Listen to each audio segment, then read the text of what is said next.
Au nom du peuple français, tel est le titre de mon propos. Pourquoi?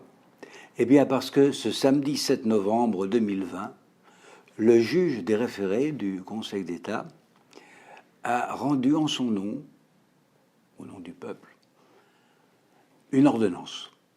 Celle-ci requiert donc l'attention de tous les Français, quelle que soit leur religion ou leur absence de religion.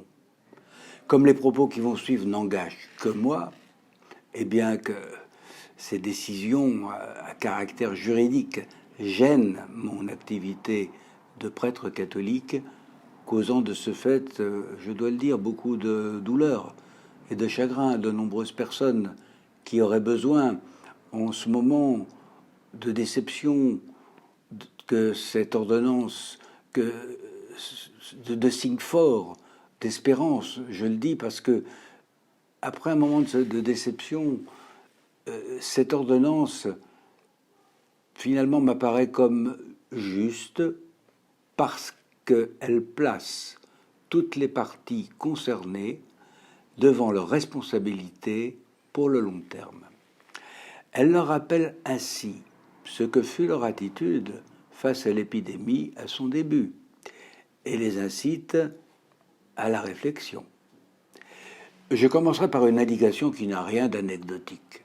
Je fais simplement remarquer que parmi les requérants, un dossier émane de Nice, lieu où 3 catholiques ont perdu la vie pour leur attachement à leur culte. Un deuxième vient d'Alsace, où l'Église catholique est reconnue comme telle et comme service public. Et un troisième vient d'outre-mer, où la situation, dans beaucoup de cas, ressemble à celle de l'Alsace. Alors, dans ces 3 cas, les interventions sont admises par le juge, mais pas dans les autres, parce que là joue à plein la loi de 1905 et le caractère arbitraire que peut avoir son interprétation. Alors, cela prouve la pertinence des condamnations papales de la loi de 1905, par Pie X en 1906 et Pie XI en 1924.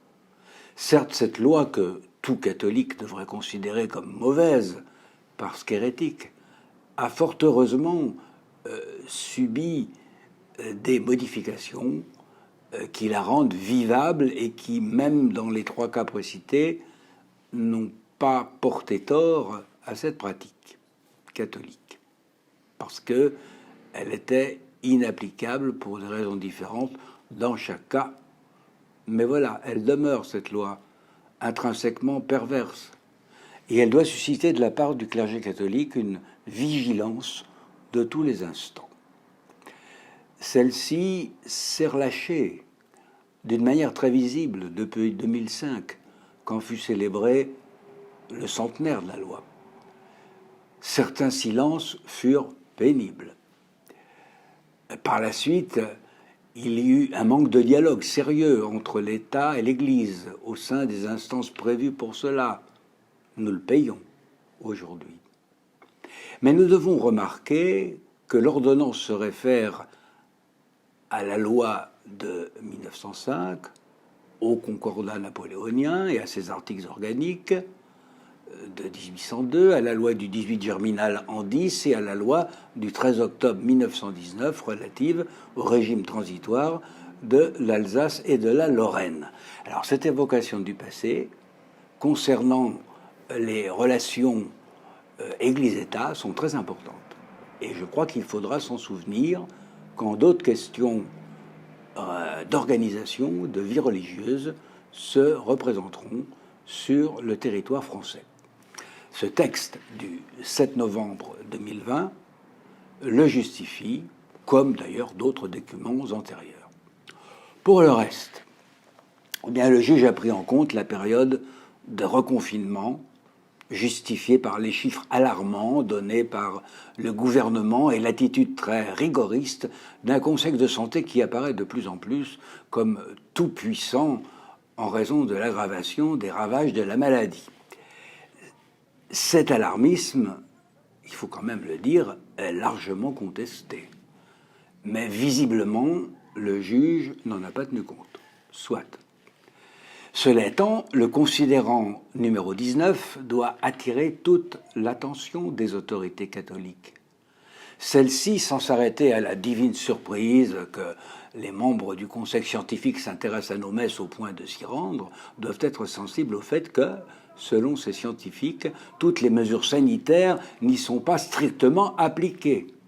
L'ordonnance, dans cet article 19, donne droit aux affirmations de la représentante du gouvernement, Madame Pascale L'Église, qui avait d'ailleurs indigné beaucoup de prêtres, dont moi-même, car c'est tout le contraire que nous avons constaté en différents endroits, à Paris comme en province, où la messe était célébrée.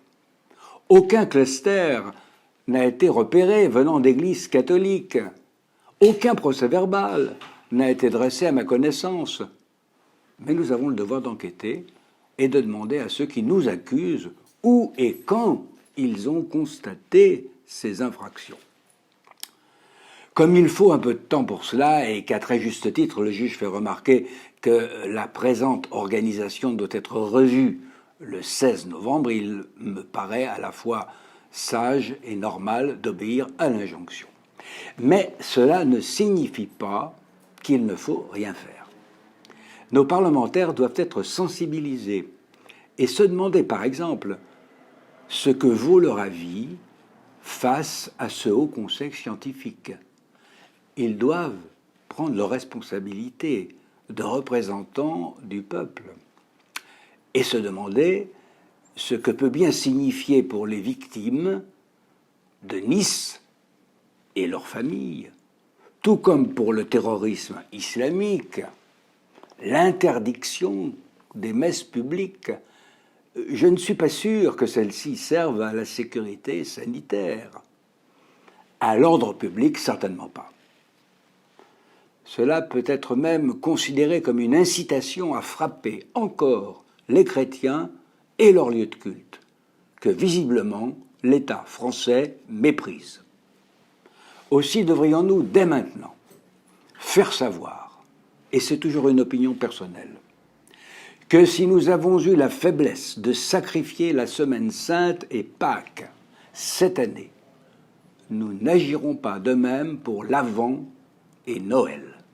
Nous célébrerons ce temps très solennel dans nos églises, avec ou sans la permission de la loi, car il vaut mieux obéir à Dieu plutôt qu'aux hommes. La France ne doit pas devenir la fille dénaturée de l'Église.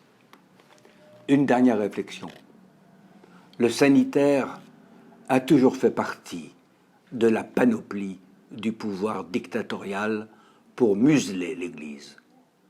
La dictature communiste utilisait les asiles psychiatriques pour neutraliser les chrétiens.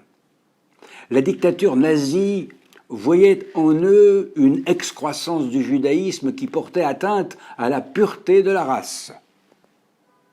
La République française retournerait-elle à l'une de ses sources, le rousseauisme de Robespierre, qui voyait dans les catholiques des sous-hommes, brigands pour les Vendéens, en allant aujourd'hui plus loin encore, en stigmatisant leurs cérémonies obscurantistes comme propagatrices de virus mortels?